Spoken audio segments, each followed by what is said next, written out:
All right, I flipped the switch already because I just accidentally did it, but it's 59, so we'll be live in like 2 seconds. Yeah, girl. Stand by. Standing by. See if I can get Instagram to work again.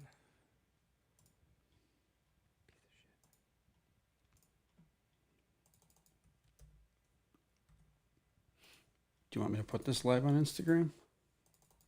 I got it. I think it's kind of tricky, but sometimes I get it.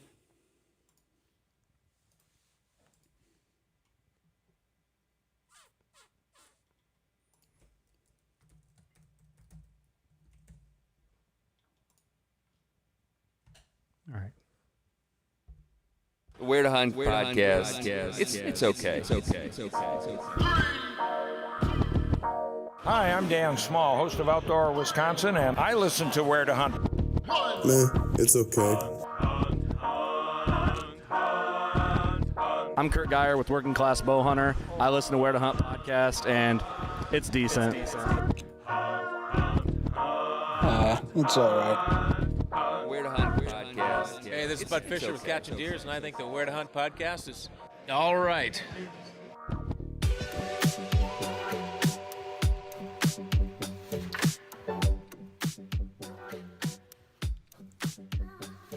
Hey everybody, welcome to the Where to Hunt podcast. Today is September 15th. This is episode number 150. We are coming at you from the OKS Hunter podcast studio. I'm Eric. And co-host Greg Tubbs here.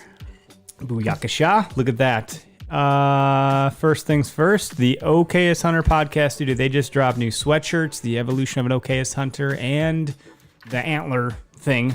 The antler thing? Yeah, the OKS antler, the Isn't trademark that like logo. The emblem? It is the thing. It's yeah. the... And then some stickers, which they're putting more of those out, it sounds like. So anyway, head on over to okshunter.com. If you find some OK gear that you think you'd look okay in, you can enter code where to hunt and save yourself 10%. Yeah, that's what it is. Wow, you look like a monkey doing a math problem there. Pretty much, dude. I Off week? Going a little too fast today. Too much going on. It's been a tidal wave. We got other ads too. Backwoods Grind Coffee, Greg. You know what? Maybe I'll never add the freaking discount code on there. You won't. I know you won't. I never remember until. So what's the discount code? Yeah, it's get my trusty pad of paper here. Good Lord. I think I would remember anything, but there's just too many codes. Backwoodsgrind.com, entering code W2H podcast for 10% off. You can subscribe. You can just get one bag. You can get a sampler pack. Let's shut up and play the ad. Whether you're at work, in a tree stand, or simply waking up, it's important to be alert, and there's no better way to get there than with Backwoods Grind Coffee.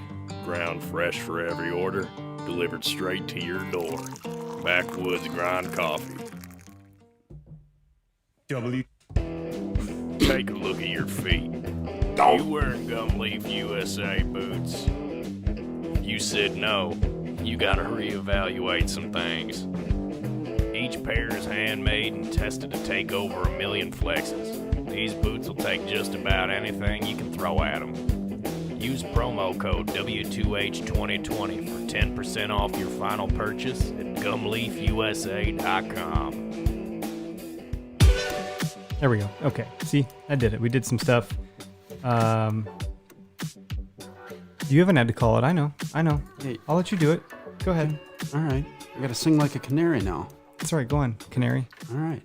So if you're looking for a new set of arrows, go check out vectorcustomshop.com. You can start out with a test pack built to however you want it. Different spine, different weights in the nose of them.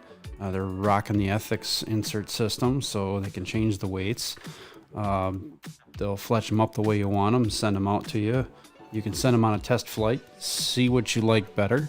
Then you can order a half dozen or a dozen from vectorcustomshop.com. And when you go to checkout, use discount code where to hunt to save 10%.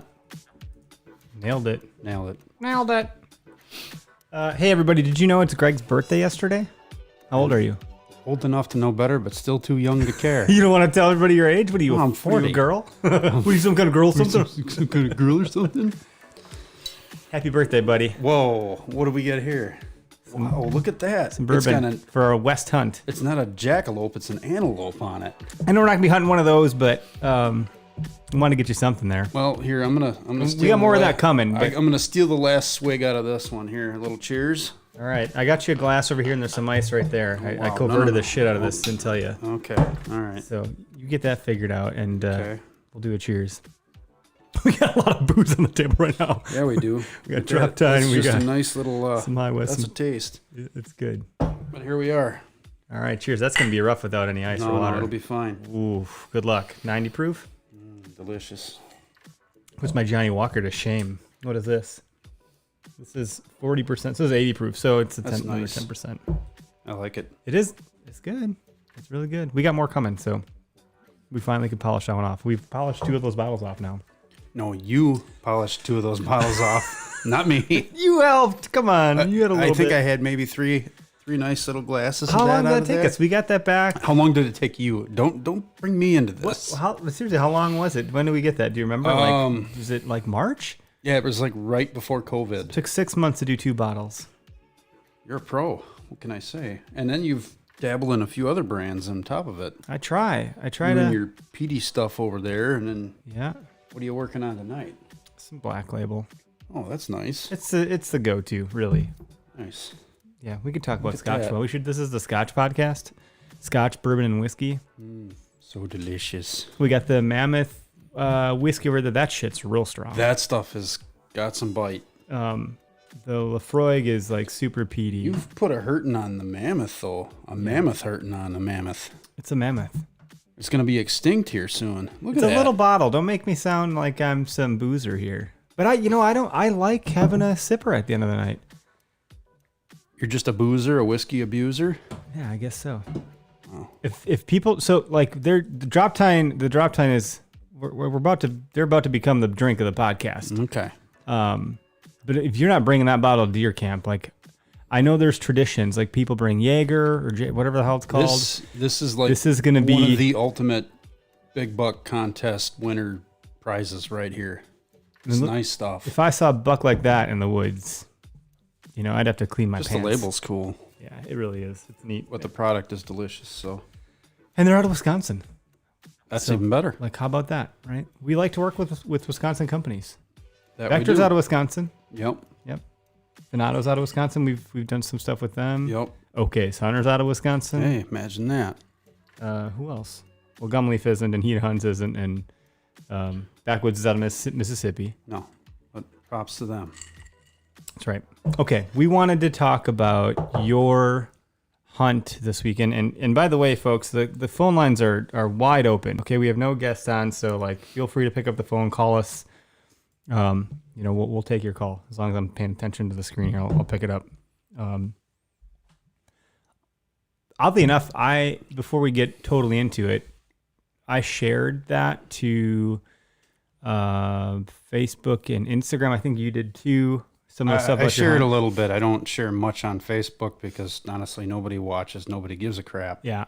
On my Instagram feed, I got a few people that'll troll it. And some people that'll give me high five, what's up, whatever. But I don't know. I'm here to help you, and people like watching things on channels that are related to hunting, right? Yep. So it's just more of my efforts going to go to putting my content on Where to Hunt, unless it's family stuff. So All right. Well, that's good. Well, what I thought was interesting is I posted it to TikTok, 2 different videos. Both didn't get approved. It didn't meet their community guidelines. I've Little seen that too happen bloody, with huh? Instagram. Yeah. So where I did get some traction with it was actually Go Wild, the Go Wild app, not the Go Wild Wisconsin DNR app, but Go no, Wild. totally app. different app. It's a great place to, go to a community that's just full of those people that are going to support you rather than bring you down. And to be honest with you, I see that more and more going that route. We really need, as hunters and outdoors people, if we want to post something without being shamed or shut down or censored, shame to be used loosely there, because people are going to shame it no matter what. Yep. But it's nice to have our own house, Exactly. our own playground, Yep. where people They respect get it. what They you're doing. respect it. They understand. It. Yep, they understand it. You owe me a Coke. God. Jinx. Anyway. So I guess, dude, like, let's talk about your hunt. Yeah. Opening day, wanted to get out. I try to make it out every year, opening weekend. I mean, obviously, for a while there, I had a point in my life where I didn't make it out bow hunting at all. And now I'm trying to make up for it. So I went out in the afternoon. I wanted to go evening. I was up at 3:30 in the morning making coffee. The rain did not stop. So, and I just kept watching the radar, and no, it's not going to happen this morning. It does not pay to go out and get a wet ass waiting for something. Is that why you forgot your seat cushion? Well, that might have been. Not necessarily, but it might have been. It was one of those things where I had the stand all ready to go, sticks ready to go, and put it in the back of the truck like nights before, several nights before. So, okay, that So you thought project's the done. box was checked. Yeah, it was like one of those things, like going through my checklist. Stands ready, sticks are ready, straps are on it. I've got everything I need for that in the truck. It rode around in the truck for 3-4 days like that, in the back of the truck, all on its own. Next thing was, all right, I got the backpack, camera arm, camera. Oh crap, where's the extra batteries? That's right, because we moved. I don't remember where all that stuff is. Find the extra batteries, get a few of them charged, get that in the backpack. All the little things.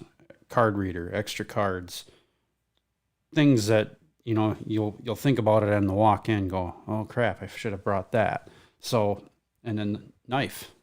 I did use it during gun season, but I didn't use it. Yep, you had it with you, but you I had didn't it with me. You didn't actually cut anything with it. And when's the last time I put an edge on that thing? I better go put an edge on that thing. So, run it over my stone, strop it, get it nice and sharp. I mean, you commented on how sharp that knife was. It buzzed You said right you've had it for what, 12 years or something? I've had it for 10 years, but I just throw an edge on it after I'm done using it every time, or if it's just bouncing around, it's the responsible thing to do. If I'm going to cut myself, I might as well cut it with a sharp knife and not a dull one, you know? Oh, yeah, I've done it. Mm-hmm. Yeah, more blood coming out of me than the freaking dead animal one year. Right. So, get through all the little ancillary things. You make sure the bow is on. I've been shooting my bow like a madman. Some nights it's been nightly, or some weeks it's been nightly. But I'm picking it up at least 3 times a week and once on the weekend and shooting it. Twice on Sunday. Right. And I've been messing around with these arrows. I built 3 different sets of arrows, and the one that I take out hunting in particular is the one that shoots the best. And by shooting the best, I paper tuned them. I bare shaft, shot them through paper. They left bullet holes. Well, wonder if I can get away with heavier. Wonder if I can get away with lighter. Tried lighter and heavier combinations, and none of them could bullet hole the same way. Yep. They just weren't. They weren't good. Fletchings will correct that, but I'm going through all this work and going down that road. I might as well just shoot what I feel. Yeah, you're ready. If everything's dismantled, you might as well tune it up right. Yeah, I'm shooting what I want to shoot. Some will say it's extreme. Some guys will look at it and go, oh, I shoot heavier. Good for you. Does it shoot better out of your bow? Because it doesn't shoot with the shit out of mine. Shoot what works for you. Mm-hmm. Shoot what is bullet holing, bare shaft. If you're into shooting bare shaft arrows and really going next level with it, shoot what's flying the best. Put out of your mind what the FOC number is. What is your FOC number, by the way? Do you know? It's probably right around 19.5%, 20%. So it might be slightly less. I don't know. I didn't really go through the motions of doing the calculations. I did a rough calc on Gold Tip's website. Okay. Gold Tip Arrow has a FOC calculator, but some of the numbers look a little off and a little skewed with it. Like you're going through plugging things in, and I don't know. It just doesn't seem quite right, but it's close. So your total arrow weight is what? 630 grains. And when you consider the front of center, how much of is it? Explain that again, please. Yeah, it's a mathematical calculation, but it's basically the balance point of where that arrow would balance. And obviously you're going to have more of the tail hanging over the balance point. And that's how they determine your FOC. Mm-hmm. And what do you want? And why? What do you want? That's really what you got to ask yourself. I'm not a woman, okay? I know. I hate to flip it around on you, but it really boils down to what you are comfortable with and what you want to shoot. My last arrows were 490 grains. I shot a bunch of deer with them. Almost every one was a pass through. Actually, every one was a pass through.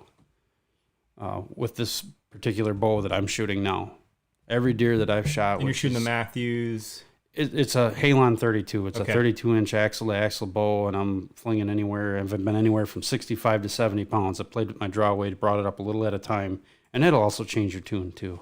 So you're smiling. What's up? Someone being a wise guy? Yeah. Yeah. Levi Carey. Oh, cripes. Here we go.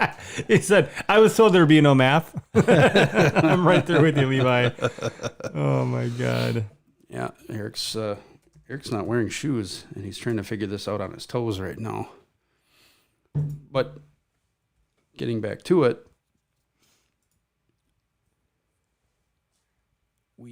I designed my arrows so they had pretty good kinetic energy, but anywhere from 7% on up, you're going to kill whitetail with it. Mhm.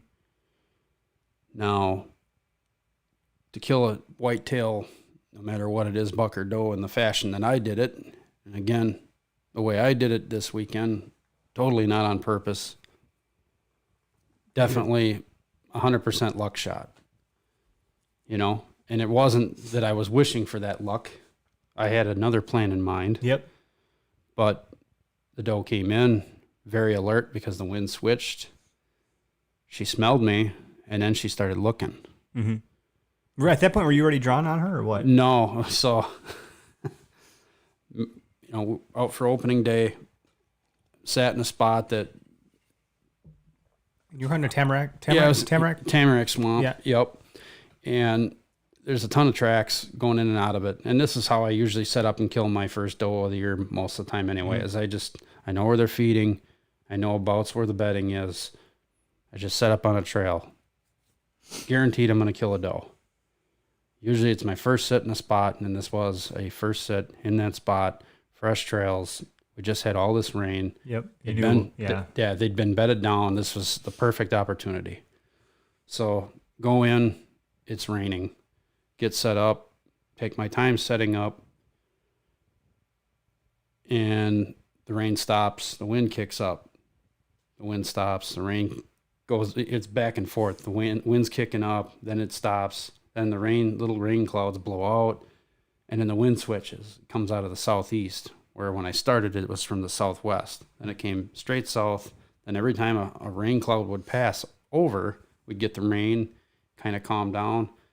The rain would blow past, and then the wind would switch out of the southeast. Yeah, you were in a spot where the storms were like kind of, they were popping up in your area. Yeah. They weren't like blowing in from somewhere else. They were like pop-up storms. Yeah, they above were just you. popping up. I mean, and I could look on the radar, and There's nothing, and then suddenly there's a cell emerging. Well, and cell reception sucks out there. Like you're not going to use a cell cam out there either, and get any kind of signal and reliable information.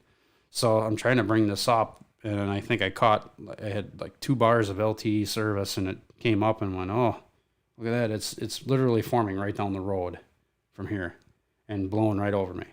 So this must have happened 4 or 5 times while I'm, in a duration of 3 or 4 hours when I went out there, because I think I got out there at about 2:30, took my time, got set up, got set in the stand at about 3:30, and trying to work the bugs out. Of course, I pick a tree too big to mount my camera and camera arms, so sorry, there's no footage of this disaster.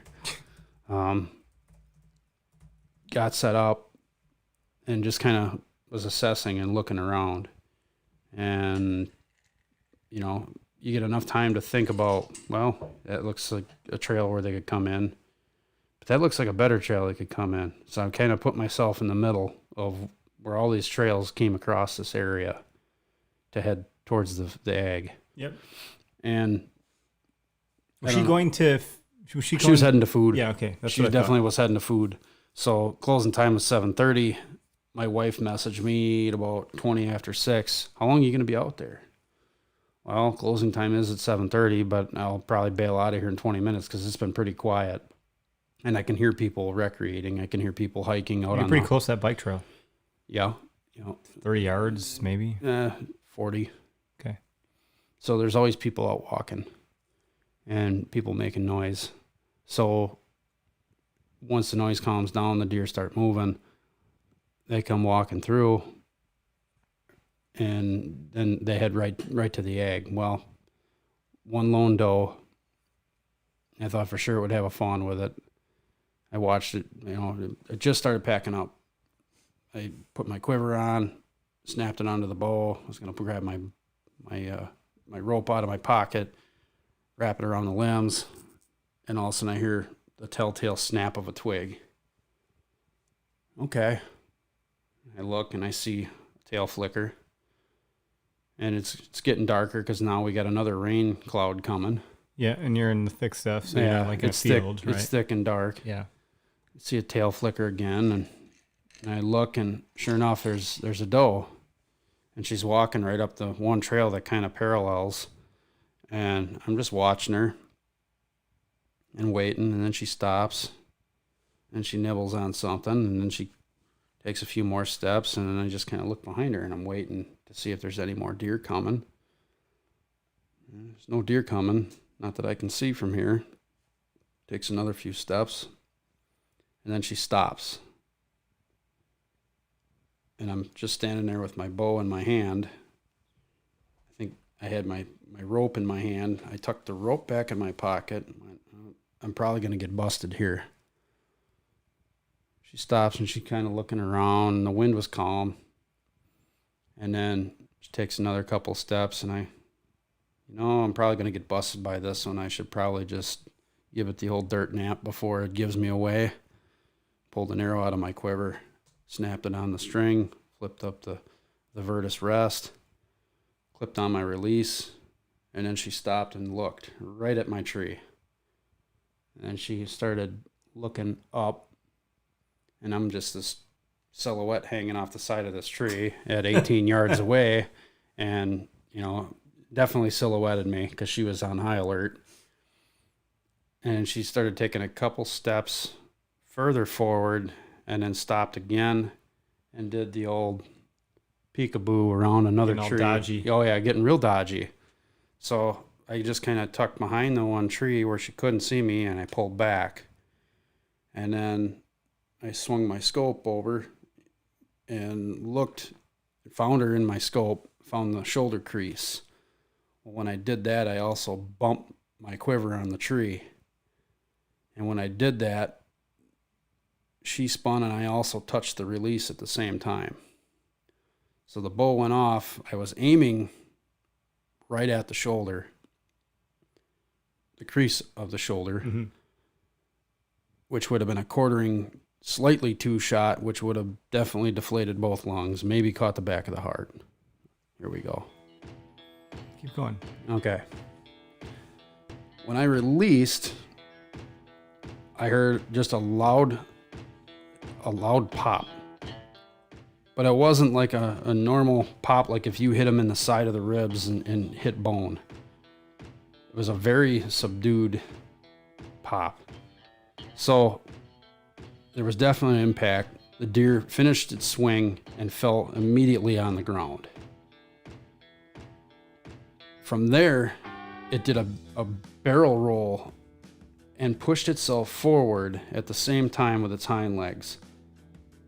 Rolled over a down log that was all rotten, tore the rotten log up, did another barrel roll over, pushed itself with its legs again, and it was down and then into the swamp it pushed itself. So with its hind legs, it probably pushed itself 20 yards, then it hit the wet stuff, and then all of a sudden seemed to come to life. There was a blowdown, and it was about 3 feet off. You remember because you went in there. That blowdown. Well, if you're hurting bad enough, and again, all these weird thoughts are going through my mind, like, what just happened? Did I hit it in the front legs? But when I saw it go crawling by doing its barrel roll push thing that it was doing, there was no blood coming out of the side of it. So where the heck did I hit this thing? It gets down to the blowdown, stands up, hurdles the blowdown, and falls down on the other side. Gets back up, takes another 2 hops, and then sidesteps hard to the right, and I hear it go crashing off. all right. And I think I hear it crash down, but then immediately the wind picked up and started raining. So I'm going, crap, you know, There goes your blood trail. there goes my blood trail. I need to get down now. So backpack, all my crap, bow, everything down to the bottom of the tree. Get down there. I'm like, I got to go look for the arrow. Go down there, find the arrow. How much of the arrow? A third of the arrow. So it's Saturday. Wait, it was Saturday night. Yep, Saturday night. And I'm playing Play-Doh with my daughter at the coffee table in the fireplace room. And, you know, I get this text from you with just a picture of the arrow busted. I'm like, I don't see any blood on the wrap, but it's a busted arrow. So, like, something. I'm like, would you shoot a freaking tree? Like, Yeah. what? You didn't give me any explanation. No, I just no. saw that. And I was like, well, I don't know what to make of this. This Yeah, doesn't there look was like anything I can work with. four dots of blood on the fletching. Yeah, I didn't see it. You know, I Yeah. was like, you know, preoccupied. 4 So I dots, look, I'm like, and it- busted arrow, whatever. And it had a little bit of a coating to it, but it wasn't, Yeah. you know, and it had just It's like, so rained this doesn't also. look like it could have been a path through, but like, why is your arrow busted? Like, Yeah. what? Well, What do you- and you didn't tell me anything, so I just left it. because I sent you the picture, and I'm like, I don't know what to think here. I have no clue. Well, I didn't either, so I Clueless. just didn't respond. So, yeah, I find that hunk of arrow, and, you know, I look, point of impact, I look, and it's no mistaken. I mean, you even saw it where that deer hit the ground and literally bulldozed her way you could see everything. all Yeah. the way down. It laid all the grass flat and went down, and then like right where it hurtled, right before it jumped the log, there was a little bit of blood on the grass, and then a little bit more, and then nothing around the log until another 4 or 5 feet, and there was a bunch of blood.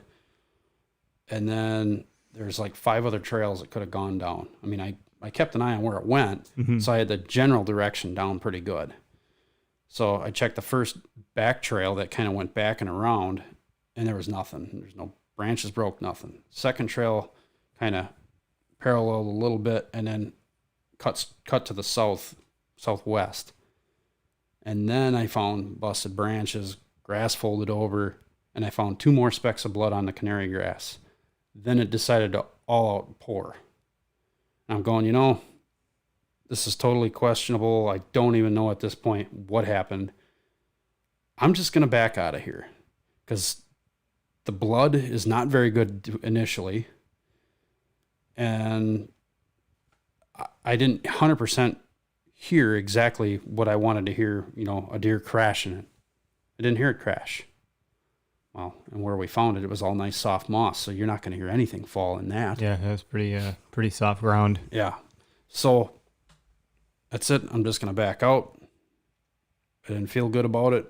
I'd never leave a deer sit, but I got to back out. It's going to be cool overnight. We're just going to let this thing chillax. I don't want to bump it. I don't want to be pushing this thing all over the tamarack swamp because there's a ton of places for that deer to hide.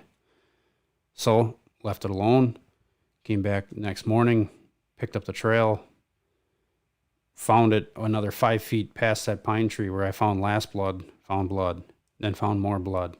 Then it was like, okay, we feel good. Yeah, we found lots of We found a ton of blood. sprays. It was sprays of We're blood. like, whoa, we couldn't believe it because it Yeah. had rained, you know? We're Mhm. like, I thought we were, like you said, going to do a body search. Yeah, you know? the and- tamarack trees provided just enough cover to keep that blood trail fresh because it literally looked like hours ago it had blood on it. Yep. You know, and it was well preserved. It was nice and cool. Didn't dry up. There was enough moisture Still on steaming everything. when you cut her open. Yep. Although, Oh yeah. don't talk about the stench. Everything I ate the rest of the damn day had that stench to it, I swear. Well, I can't help you there. That was a messy job. Yeah. Well, it's part of So we hunting, walk man. up on it, Yeah. So and we had like, seen my something brother-in-law. we had never seen. So my brother-in-law was with, Mm-hmm. and he helped us. And I'm like, He found it. Yeah. Right as I looked up and saw it, he said, "I found it," and I said, "Yep, it's right there." So we all converged on it right then and there, and it didn't go far. Yep. Didn't go nearly as far as I thought we would have to chase it. But yeah, an entrance wound in the neck, right at the bottom of the white throat patch. No exit out the back of the neck. So where did that arrow go? It traveled right down her throat and went right 'Cause it through her busted. lungs. Oh yeah, it busted. So I've got an idea as to what happened with that. I think the arrow did make a full pass through because you can see where my fletchings went through the throat. Mm-hmm. And then it came out the stomach, came out of the stomach and then went through the back leg. So it actually had a double pass through. It wasn't a complete full body pass through. Right. No. But It looked like it looked like it was like, what in the world happened here? And when we walked up on it, the deer had you could see the exit through the back ham, and where the deer had actually just finished kind of tugging it out and it just was laying there right by its tail. The rest of the arrow, broadhead, ready to go again. All I got to do is run it over the stone and the strop, and it'll be ready to roll again. But it's amazing to me what that heavy-ass arrow went through. Not too many arrows that I know of go through stuff like that unless they're really building them extreme. And obviously I built an extreme arrow, but not totally on purpose, but it's just what I thought shot best. Yep. So as our pal, the Ranch Fairy, says, it's a plan B arrow. We don't have control over what plan B is. We don't have control over what plan C is. We're always thinking of the perfect scenario. And the perfect scenario is to hit that deer right behind the hind leg, or the front hind leg. Don't hit it behind the hind leg. No Texas hard shots. Right behind the front shoulder. Right in the vital V. Put it right there. And that's where it was meant to go. Should I have taken that shot? If I look back on it, no. I should not have taken that shot. You know, with bumping my quiver and whacking the release like that, anything could have happened. I could have sailed wide, but, you know, I did have a good point of aim and everything. It just, things happened. Change of events. That's what happened. One of the comments that just came through here from Alex said, my buck I shot this year also went in the rear end and up into the chest cavity. So not also. So the next comment was my bad. Mine was opposite, Greg. Haha. In the back ham. But Steel Force single bevels. Looking forward to trying out the Iron Will wide series this weekend. So yeah, my experience with the wide series is it's probably a good head up to about 30 yards. Past that, you better be very confident with your grip on your bow. No torquing. what's torquing? When you Not torque, twerking. yeah, not twerking. Just making sure, man. You're weird. No, you're not perfectly normal yourself. I never said I was. No, I like that head probably out to 25 yards on foam, 25, 30 yards on foam. But what is torquing? What is that? If you're torquing your wrist, that's going to change the angle of stretch on your string. It'll throw things off. So what do you want? You just want to have... You want to have a good grip. Everybody's grip's different. Everybody's human. You got to know what grip is right for you. Mm-hmm. You know, grip shouldn't change from head to head. What should change from head to head is tuning your arrow, tuning your bow. Those two things. Okay. That's what's going to make a broadhead fly. Especially when you get them wider. It's a wider wing on the front. It's a bigger planing surface.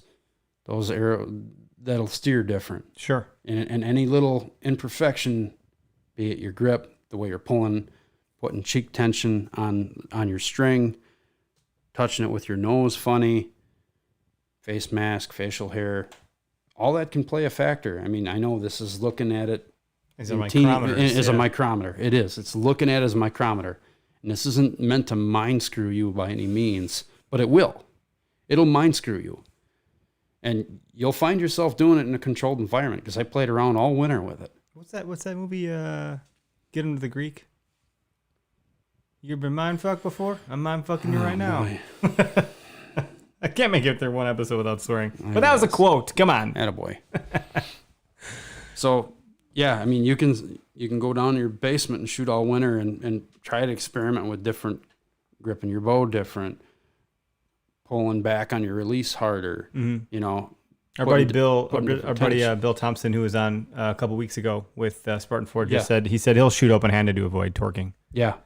And that's what I've done is now as I know where on my hand my riser needs to be. Mm-hmm.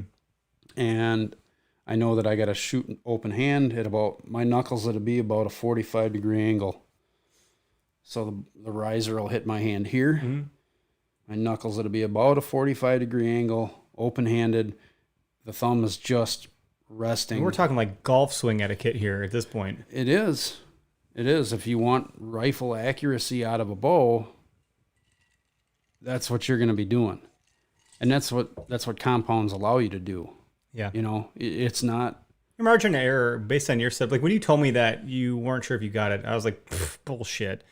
I know your shit's tuned is about as good as it can get. I know you practice all the It's time. as good Like, as I can and you're get at it 20 by yards, myself. You were under 20 yards. So I was like, no way, this isn't a dead deer. Like, but whatever, shit happens. We find it, right? Right. But I didn't want to go I at was it. overly concerned for you. Right. You know, I just was. Well, and I didn't want to be overconfident either. So you call me that, and you call me later on in the night, and you're like, hey, I shot at one. You told me what had happened. You're like, I can't make sense of it. I don't know. It started pouring. I backed out. Can you help me go get it in the morning? Right? Yeah. So I did, which I was happy to do. Mm-hmm. I was like, well, at least I get to see a deer this weekend. Yeah. And get in the woods or whatever. And then I had to rush back home to get party supplies. Sure. Yeah. I mean, it wasn't an ideal situation. It's not what I wanted to happen. But at the end of the day, we recovered it. Wild. Yeah. I mean, we recovered the deer. I got the meat. It's all good. Yeah, someone had asked about like, oh, did you get the meat? You know, it was because it was sat overnight and it wasn't super cold, but No, it wasn't super cold. And yeah, it did nick the guts. So I'm sure there is a little bit of loss in it, not a ton. when that you had been some shit up in there too. That arrow got to waddle around in my there God. quite a bit. That arrow did some major damage. I mean, and that broadhead isn't a super wide broadhead. I'm shooting the S125, so it's And a they solid. have 3 versions. Essentially, they got a vented. And you're shooting. So let's just talk about your setup real quick. Yep. Okay, go on. Okay, so I'm shooting the solid 125 from Iron Will. They make a solid 100 grain. I believe they make a solid all the way up to 200 grain, but then they also remove the bleeders. So they've got like basically 3 models, and then they got some sub versions of that. But the first ones I shot ever were the S1 or the V100s, the vented 100s, because I had heard some things about solid heads. Yeah, they like the plane. They do funny things. The flight patterns. The a bit more flight pattern. touchy. Yeah, they'll typically, a broadhead will shoot heavier than a field point because of the drag. They will drop a little bit. But what I was hearing was the solids have a higher impact. Because they plane a little bit more, they get the kite effect or the wing effect where they're floating more. They'll float a little bit. With these S125s, with the solids and the amount of weight that I have in the nose of that arrow, I'm right next to it with field points. I'm not complaining about that at 20 and 30 yards. I'm able to put field points right in there with that broadhead. But I started with the vented heads, the vented 100s. Gosh, 2016 or 2017. I think 2017 is when I bought those, when they were starting to come out. And, I had to talk to the wife a little bit before you got that one. oh yeah. So I bought 3 of them, and I shot a bunch of deer out at Shaniqua. Oh yeah, yep. And that's the reason I went with those heads is because I could resharpen them. Otherwise I was using the G5 Striker, which was a great head, but then I switched bows. I switched to a heavier, faster bow, and the flight characteristics. And we can back up and go, well, you didn't tune your arrows to it. No, I didn't. I didn't tune my arrows. I took whatever came off the shelf. This is what the guys at the shop told me to use, and yeah, it should work fine.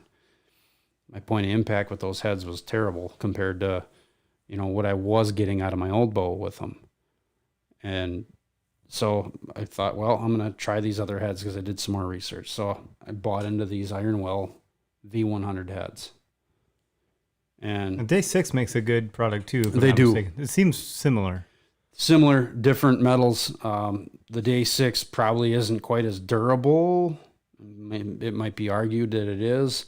But they make it out of a really nice stainless, where the Iron Will is an A2 tool steel. It's very hard, very durable, and the blades are a little bit thicker than the Day 6 Evo head. And then what's the other ones that you told me to get that I couldn't find anywhere? They are out there. They're just hard to Magnus. find. The Magnus. Yeah, the Magnus has really gone through a My major dad just run. got some. Did he? He found a site and got them. They really went on a tear. Well, Ranch Fairy. I mean, like, all you got to say is one really word. hard to find. One guy is responsible for the huge run on. I went to Whale Tails in Cut-on Dousman, contact Wisconsin heads, here, yeah. and I was looking for those, and they're like, they're a mom and pop shop, and we just haven't heard back from them. We don't have any right now. Yeah, And now we know why. It looks like Ranch Fair's actually on here. Ranch. Dude, call in, man. Troy, let's go. Iron Will all day long, he said. Yeah, Phone lines are hot. They're hot. Yeah, I love that head. I was really happy with the. Glad you just. I loved. And we're always that in head. deer camp mode here. Yeah, Let's yeah. just make that. You're in very little clear. kindergartner mode. Watch yourself. Yeah. No, man. I had great results with it, and the reason I went with it is I got tired of looking for blades. I couldn't get Troy's the calling consistency. in. Let's bring Awesome. them in. Where's my ringer? Which one? You is don't it? need one. Just bring them. No, I need to do my sounds. We need to get it right. See, there we go. The Ranch Fairy himself, Troy. What's up? Howdy, sir. What's going on? We're just talking arrows and does and venison and Greg's hunt. We're glad you called in. Thanks for calling. I think I'm looking at the wrong podcast. I must be looking at one of your old ones. You could be. You got in your DeLorean. This is back in time. This 51 isn't years live. old. Y'all are talking about iron wills, and I just went, nah, come on, man. I got to get on that. Maybe it's this one. I don't know. That's great. What? So, how long have you been watching? I just noticed you made a comment here, so I don't know how when you got to jump into all this. 30 seconds, and I heard Iron Will and Day 6, Evo, and I said, I got to jump in there. Yeah. Jump on in. Give her the old elbow. Have you Let me in. have you had a chance to shoot the Evo head? I know people that have, and I've heard mixed results, but it seems like a good head because it is a cut-on contact head. I don't like the steel. Yeah, Which one? So which one don't you like? the Evo. The Evo steel's a little, it's not the same as the Iron Will steel. I had No. them hand in hand. So I was in North Dakota with the guys from Tethered and with Shane and Garrett Prawl, and the Evo's going to be fine. But if you're going to compare them, it's next level. Yeah. That's kind of what Greg was just saying. It's like Well, the Evo's a great broadhead, but the thickness, and I've listened to Brian Broderick talk on Kevin Vistason's podcast, the Deer Hunter podcast, and the reason he said he went with that stainless steel is because he's down in Alabama, and it's a very corrosive environment, and he didn't like having to, worry about oil and blades. So that's why he went with the stainless. Well, yeah, sure. No, that's a totally reasonable move, right? It's like the war between feathers and vanes. Right. If you're hunting in freaking Oregon, you need to be shooting vanes, right?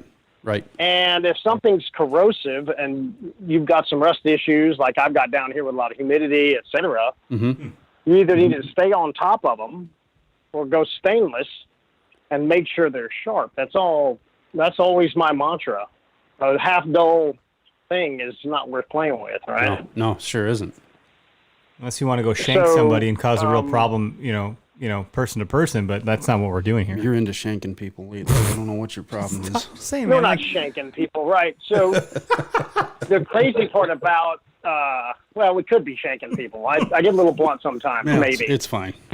That was a pun right The there. I caught trouble that. with the trouble with corrosion is it happens at the molecular level first that you can't see. And you know where that's at? On the thinnest It's on part the of the blade. Thinnest part of the blade, which is the very Supposed to be the sharpest, right? It's the Cutting edge. apex. It's the apex. It's the cutting edge. It's the very edge that is Right. most affected by corrosion and rust first. So by the time you see it on the blade flats or whatever, it's way too late. So for all the okayest hunters out there that are, just dusting shit off right now, and the season's already been open, and shit might be rusty or corroded, Look, what's the biggest difference for them? What's going to happen or not happen? Their blood trails are going to go down, and their blood trails are going to get longer. It's a completely linear relationship to killing efficiency. There's no other way to describe it. It's just what happens. Sure. What's a good anecdote to depict this? Like, I'm just thinking of something comparable. Like, if I'm going to, run a rusty blade versus a sharp blade on some what? Like, what kind of line can I run some Kool-Aid through to show what this is going to actually look like? I always use the liver. The liver. I mean, if you want to get totally functional, the liver's kind of wiggly. Mm-hmm. And go just check them on that. Now, in my podcast with the hunting public, where we did the video on sharpening, I just used paper. Yep. And cut the paper with what you got and just check them. That's all I'm asking. I'm not going to be the pariah of beating you over the head for not having sharp broadheads. Be great if you did. I think it's the most overlooked bow. I mean, arrow flight is number one. Go to the shop and slap them together and give them old fling them around. That's the first thing we got to fix. That aside, sharpening has been lost because you don't have to sharpen anything anymore. No, we're a throwaway society. Well, no, it's crazier than that. 100 years ago, to shave your face, you had to know how to sharpen a straight razor. Which sounds pretty badass, actually. So, correct. And if you can learn to do that, it's really a great shave. You might bleed a little bit when you learn. Sucks. But to Fred Bear and Ben Pearson and Dr. Ashby, who hunted with those guys, sharpening broadheads wasn't a big freaking thing. They were like, yeah. It's just like shining your boots in the military. You just got to fucking do it. Just part of every day. You just got to do it. Yeah. Yep. And with all the cut-on contact stuff coming back, you're 100% irresponsible if you don't check them and you can't sharpen. Do not shoot anything that isn't fresh out of the package unless you are going to take on the responsibility to do it. That's great. All my stuff is in the package. The broadhead guys for being lazy.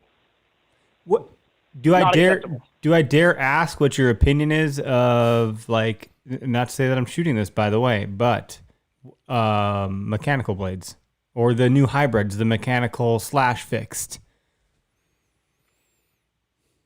The blade, those things are made out of goo. That's my opinion. They're super thin, and they just won't take the edge. And here's the problem. It's not the edge in your hand. It's not the edge in the air. It's the edge after impact. Yep. So y'all brought up the iron will, and I'm going to start doing some testing. I'm actually going to shoot boards, which I have condemned heavily in the past. But I'm trying to figure out a substrate that will slow an arrow down so it doesn't skip through the target. And it's moderately flexible. Particle board doesn't explode. It just moves out of the way. So it catches the arrow. So if you put a target behind it, you can shoot through the particle board. It's moderately flexible and into a target like there's organs. Sure. Okay? And then check edge integrity after that. No one does that. They just say, well, it went through the board. Well, it's going to freaking work. Boo. Come on. Fucking dude, we haven't had you on in a while. This is good. Why don't you call in every fucking week? Like, come on. Yeah, I can do that. I'm completely full of shit. Every Tuesday night, whatever. You'd be like, you know what? At 7 o'clock, I'm going to call those fuckers out of Wisconsin. Yeah, just mess with them. But I honestly, in my testing and my changes, shooting pigs, I got the flight down, and I think I don't have the ones I lost. Right. 5 years ago. You can't analyze it. You don't know what happened. Dr. Ashby always says if we could get the ones we'd lost, man, we'd learn stuff. That's like getting the fish with a lure stuck in its mouth. If you could recatch the fish that sold your damn lure, my God. Mm-hmm. It's not necessarily the same thing, but you'd have a lot of lures back. Yeah. When I upgraded to the first head I ever started getting messing with, when I got crazy and put 100 grains of brass in and put a 125 head on, I was really getting crazy. This is when I was shooting mechanicals back in the old days and stuff. I shot the 2-blade buzz cut Stinger right out of the package. And I started torching stuff. I'm talking 50-yard tracking, no tracking. You see them, go get them. And then when I started playing with tough head, single devils, went Ashby, and I learned to sharpen, I just sit there and go, something's dying tonight. That's a great feeling. That's confidence, though. That's what you're really, that, like, to me, what we're talking about is a level of confidence that most haven't even experienced or considered. No, that's correct. And everybody acts like I haven't done this. Listen, I'm 51. I started shooting the bow when I was 12. Right. And I didn't start doing all this stuff till 4 years ago. And I went from maybe a 50% effectiveness rate, effective meaning you kind of get the pig quick, to high 90s. And when I make a mistake, it's on me. When I put the arrow where it's supposed to go, they're done. I don't even bushes. Let's go over there. We'll find them. It's a completely different level of confidence And to shoot a really sharp, real flying arrow. So you know is gonna hit. you taught us, like, you actually taught us, like, legitimately. We talked to you and you taught us, and we watched you. My dad's like, watch this guy's YouTube videos, blah blah blah. So we reach out, you say, yeah, I'll be on the show. Great, awesome. You're like, thank you. And you talk about, like, the paper tuning and, like, get the fucking arrow to shoot straight first, then work backwards from there, get a sharp broadhead. Like, those are the two major components. Like, what does it matter for a lot of folks? There's a lot of arrows to choose from. There's a lot of fletching styles to choose from. There's a lot of broadheads, and, like, we talk about the ethics insert-outsert system. You know, what's the general rule of thumb? Is that it? Like, shoot straight, shoot sharp? It really is, and forward to center. Yep. So make sure you got a reasonably light, arrow grain per inch. That's going to be 10 or so, because you're going to be shooting adult spines, right? 300 or heavier. Yep. Can't shoot the old Twizzlers anymore. Them I'm not things shooting spin like a Twizzlers banana anymore. and go sideways, even if you try to tune them. I was shooting Twizzlers when we talked before. I'm not And anymore. it didn't matter which way we turned the knock. That thing still flew sideways into the target. It was garbage. No, that's right. And I talk to people. I get 500 to 700 emails and messages a week now. I'm sure. And it's all tuning or broken. Oh God, I got some fantastic broken shoulder blades and scapulas and humeruses, and I got some great photographs going up on my feed on Instagram. Just people torching stuff. Good. And two guys shot through bull elk tree, had to dig the broadhead out of a tree. Are you telling me they're not going to go back and think they can shoot through a bull elk again? If they can get it out of the tree and they can put an edge on it, it's going back through another elk. Correct. And it's what I said on the podcast with the hunting public. Archery is getting an arrow to fly to a target. Bow hunting starts at impact. And you need to build an arrow system that will penetrate when it hits something, not something that will get from point A to point B only. We have to reverse engineer our arrow systems for hunting. I don't give a crap what you do in 3D. It's foam. Who cares? They've got a 14 ring in the guts on those 3D targets. I shot 3D this weekend for the first time in probably 10 years. I didn't know about all this. I said, what's that circle for? Something like by the kidneys. We did the same thing. If you want to shoot back there. You see that? Target. That's the loser circle.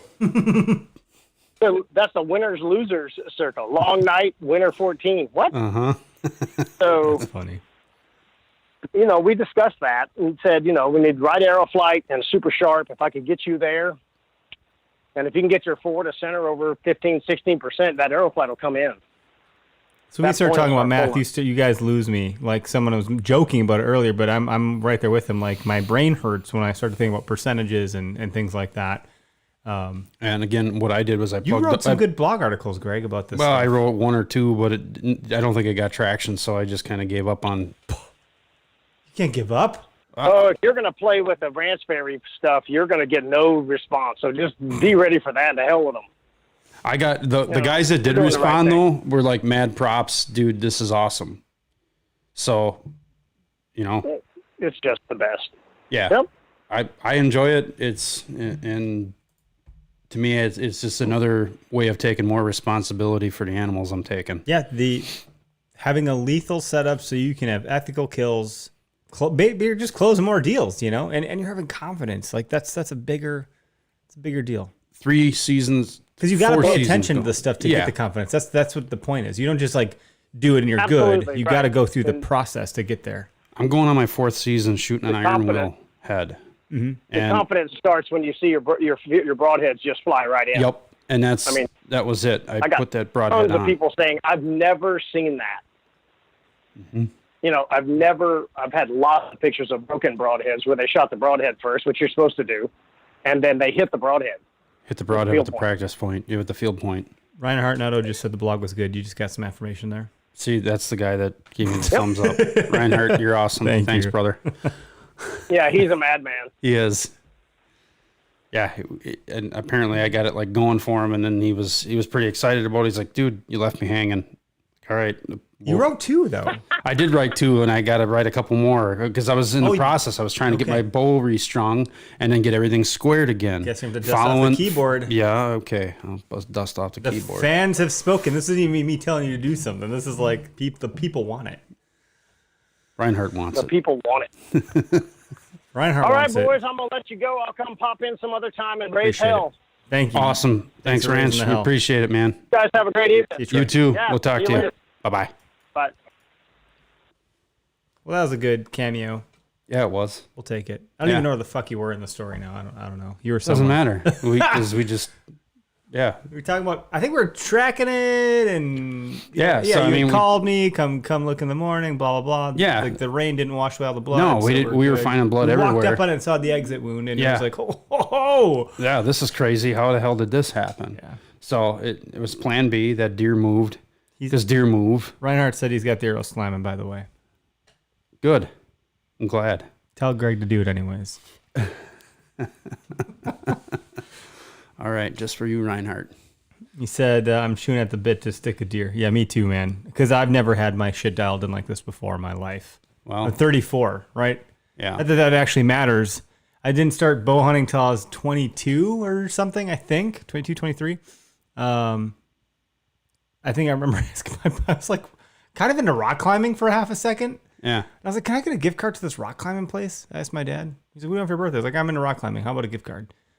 And then my birthday comes around. It's March. And I get a freaking gift card to Westtown Archery on Capitol Drive. Here, you're getting a bow What the instead. fuck is this? This ain't rock climbing. You're getting a bow instead. You're going to do this for the rest of your life. Time to grow up, Dale. Yeah, that's what happened. And so, yeah, he gave me his hand-me-down. I got it retuned, got it all fitted for me, the Dart and Viper dual cam that I'll never forget. And I never did kill a deer with that bow. Well, I mean, my first bow. My dad killed lots of deer with that bow. My first bow was a Jennings Black Lightning. It was a youth bow. I started pulling that back at the age of 12, and once I was able to pull back 45 pounds, which I worked hard all summer. Would you do push-ups? Push-ups. I worked for the farmer. Not a girl. Moving milk. So milk cans. Moving milk? Moving milk, man. I would carry the milk cans over to the strainer, dump them in the strainer, and then pump them to the milk house. And then How old were you? I was 12. 12. I Yeah. remember, dude, my weird job when I was that age was putting peepers on pheasants for Warren Valley Oh boy, back in the day, moving pheasants moving pheasants. and releasing. We would play like football with the freaking. Pheasants have talons. We'd be like, "Go along." Oh yeah. Yeah, it's fun. But you get into those barns. No, thank you. That's rough. You know, someone told me to blow my nose. You want to talk about blowing my nose? Going to a fucking pheasant freaking barn. Jeez. Blowing bird shit out of your nose the whole time. Back No. in the day. Yeah, Dirty jobs. Yeah, I worked for a dairy farmer, so I was doing all sorts of chores. Everything was manual labor. Yep. Lifting So milk that got and- you fit enough to be able to draw back. Huh? Yeah, and then I got into bow hunting, but never was real serious about it. My dad didn't have a whole lot of patience, so it was just here, go here, sit there, wait till dark. Don't move until I come and get you. Well, it seemed like hours after dark, he'd finally come and get me, or he'd forget about me on purpose. Oh boy. And leave me out there. So then I'd be out Find there. your way back, boy. Yeah, find your way back. Do I get a flashlight? No, you don't get a flashlight. Oh geez. You don't need to be flashing that around, scaring the deer away. So I'll just go crashing through The stuff. red moonbeam Yeah. usually, you know, come on, man. Reinhardt said he can't believe his broadhead hits the same way as his field points. You really do go, holy shit, it works. Yep. Dude, Yeah. mine does. The process does work. You were like, oh, you might have to adjust some things. I was like, okay, I'm prepared for this. And Yep. I shot and I shot and I shot and I shot. And I was like, I'm not going to do anything. Yeah. It was where it I'm not needed to shooting be. the same stuff you're shooting. No. I wasn't ready to drop the $100 for 3. You don't have to. I'm telling people just because I shoot an But iron then will all my stuff is still doesn't mean you in have the to. case, not open. So like, Yeah. I'm not. Shoot what you want to shoot, whatever you're confident in, because at the end of the day, dead is dead. You know, and a lot of people go, "Oh, it doesn't matter. Dead is dead." You're right. You've shot more deer than Yep. I have. You're Not probably me. a better shot than me. Go ahead. Yep. No, but that's I'm interesting. just like, saying, for me, Yeah, yeah, this yeah. is what works. It's cool that you and I are similar. We're doing similar things, but we have a couple differences. So it'll be interesting to see how it plays out. Like I intend on getting on a freaking deer and letting him fly. And We will put you on a deer. Yeah. The rest is up to you. Yeah. So it'll be fun when I call you to help me recover. Well, with any luck, I'll be recording it. Yeah, in the tree yeah. You next to can you. just be right there with me with the cam. So anyway, it's 8:00. Can you believe that? Oh, that was a nice short little Classic. bullshit session. Hour goes by like that. Just like that, the time Nazi says it's time to hang her up. That's right. I mean, honestly, if you have any other final thoughts, you can send them. We got a long season. It was nice to draw blood early, get a doe in the freezer. You gonna cook me dinner soon? I might. You've been trying to invite me over forever. Yeah, I know. You're the one with the smoker grill, though. Mm-hmm. I got the old Weber. We'll invite you here, and you can be the chef. There you go. Yeah, plenty of season left. I got a couple of bucks I'd really like to wrap my hands around and get figured out. We're getting some pretty good We got some good intel. intel.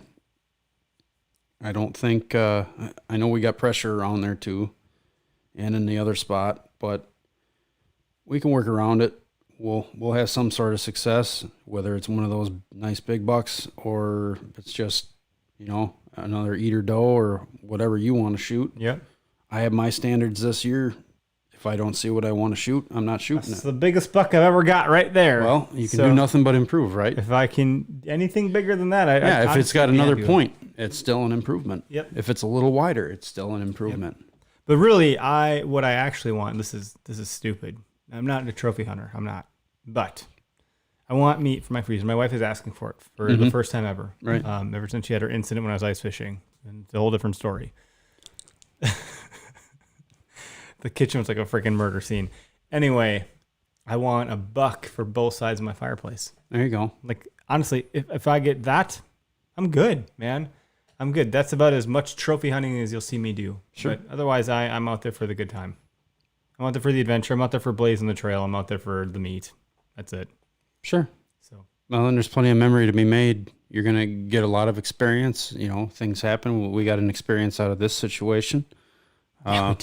You know, now I 100%, I mean, I've not lost a deer with these broadheads, and I'm not saying it's all on the broadhead and it's all on the Right. arrow, but I have confidence in my setup. Mhm. I've not lost a deer with Even in an this setup. extreme Plan B situation, Yeah. you're still able to get it done. Not that you're Yep. promoting that, but like, look, at least it's a fail-safe. It's a safety net. 100%. Well, I think that's all we got. Well, thanks, folks, for tuning in. What time out? We got a call. Who we got here? Oh, let's bring him in. Let me do my button.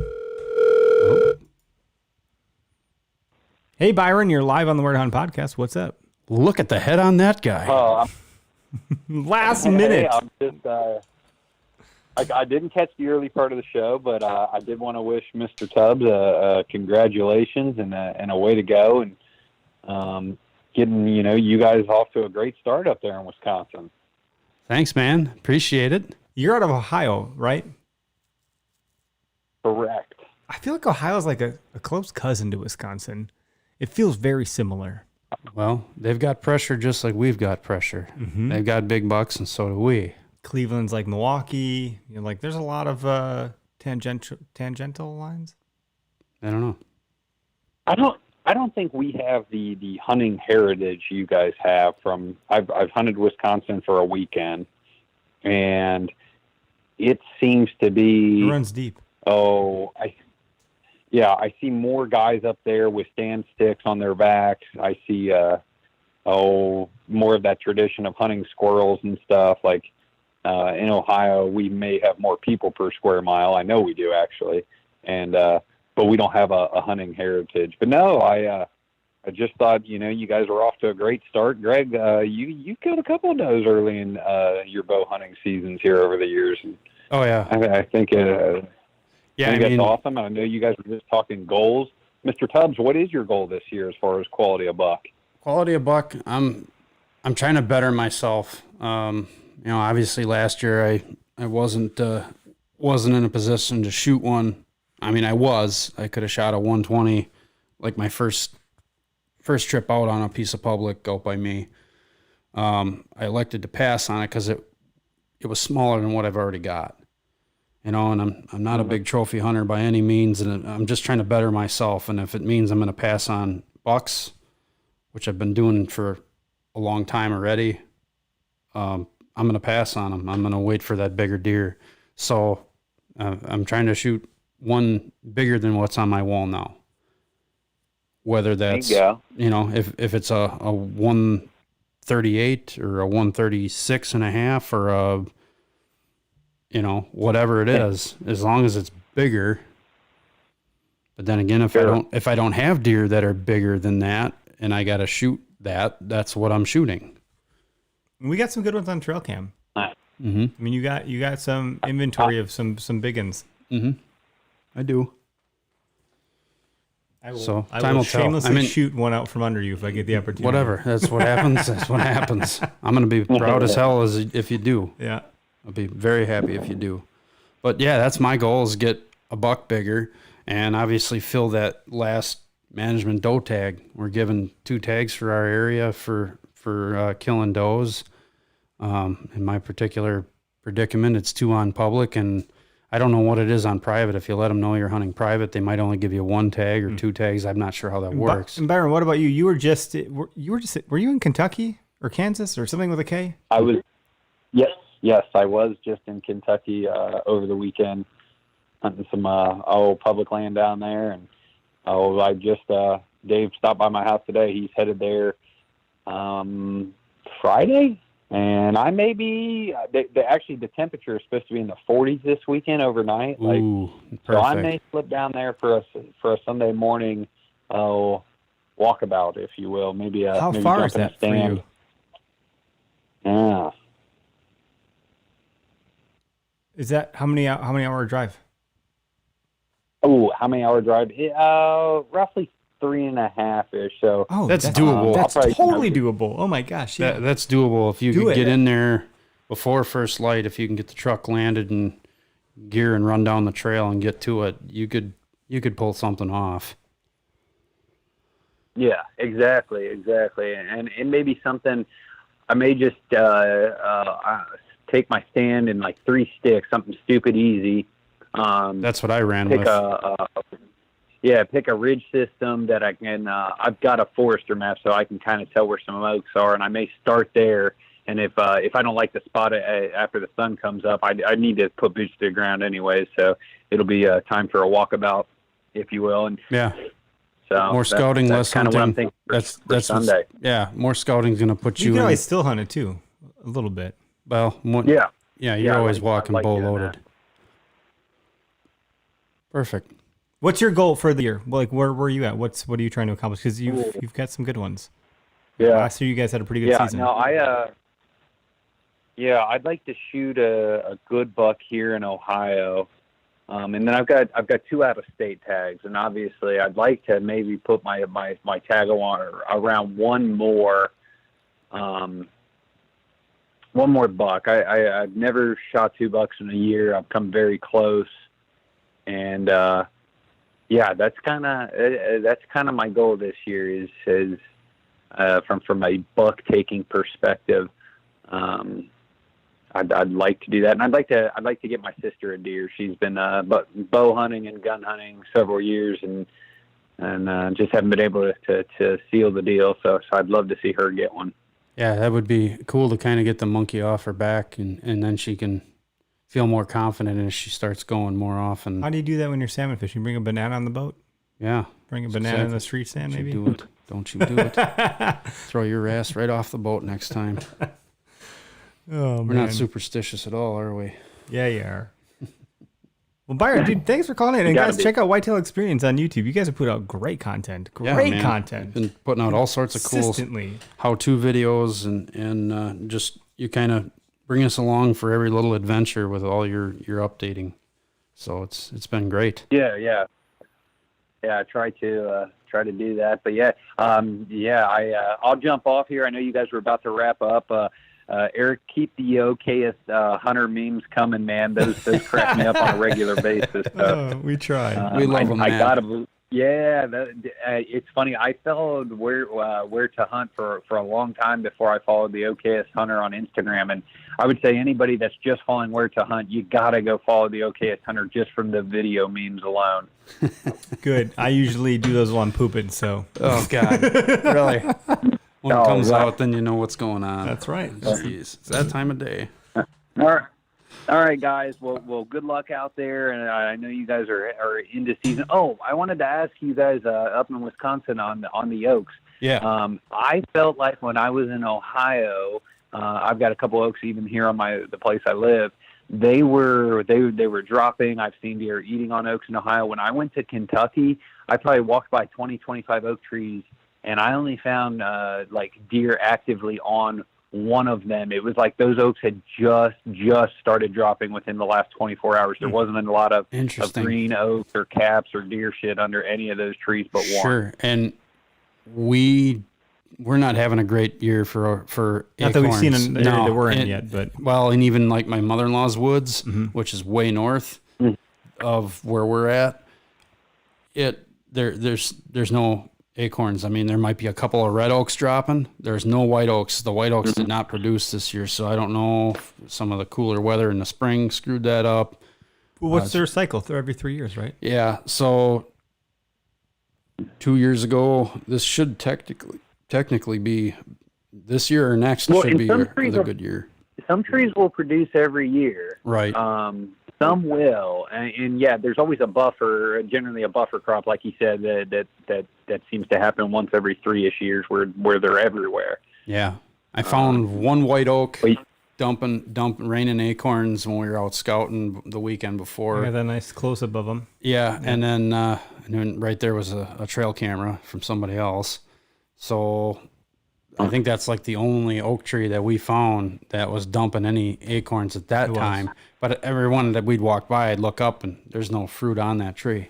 There's no acorns on it. So there was quite a few white oaks in that one spot, 3 real big ones, and no acorns on them at all. So yeah, they're still hitting they're hitting crop fields because we have them around here. They bed in the swamps and the marshes, and they hit the crop fields. So